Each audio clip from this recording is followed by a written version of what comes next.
Welcome to this week's Bible study. We're in Acts chapter 2 still. We're looking at verses 37 through 47. Peter has just finished giving this wonderful oration, and people in this section come to Christ by the boatloads. 3,000 in the first day. And as we read on, continuing to add, every day more people come to Christ. Every day Christians are gathering. Let's have a quick look at what's written here. Every day they're gathering in the temples to worship God. Every day they're gathering together to eat. They're celebrating the Lord's Supper. Every day. Think about this. They're going to church 3 times a day during this time. And here we are, at times struggling to go. Some of us even struggle to get there once a week. Others struggle to get there 2-3 times a week. They are there every day. Even when the Jews celebrated the Passover, which is exactly what the Lord's Supper is forecast from, the Hebrews celebrated it once a year during Passover. For the Christians, it was a daily occurrence. So we're going to look at this very quickly. Today's church in America, we're called to be like this early church. How is today's church like this old church? And a slightly easier question is, how is today's church different from the old church? Now, as we look at this church, we see that it's a healthy, thriving community. They're all getting together. They're all sharing. They're all making sure that everyone gets what they need. They're making sure the needs are taken care of. The first question there is, what do we need to do to make our churches more like this church?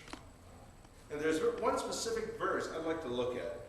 And that's verse 39, where it says, "This promise is to you, and to your children, and even to the Gentiles, all who have been called by the Lord our God."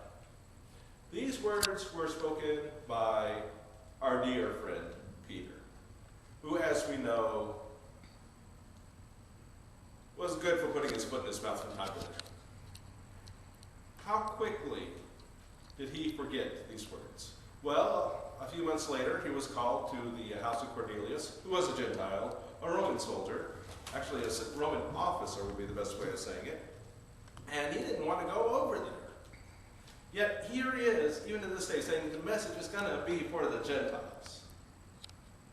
How quickly do we forget who the message is for sometimes? There are people out there who we're around who we don't particularly want to be around. There are streets where we see people who we're even wondering how they're alive, if they're worth going to. And we see people who we just don't want anything to do with. How quickly we forget what the message was for. The question is, how do we reach out to those who we don't want to be around? And since many of these are poor, here's another thought for you. How, since the church shared with those all who had need, how did the poor contribute to the Christian community?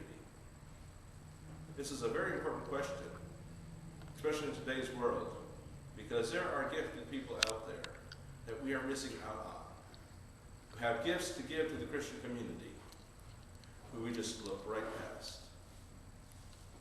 This is perhaps one of the most serious Bible studies that we're looking at, because this is the one that holds the mirror straight in front of our faces. If we're going to be more like God, if we're going to do as God commands, these are questions we need to answer. I'll see you Saturday night.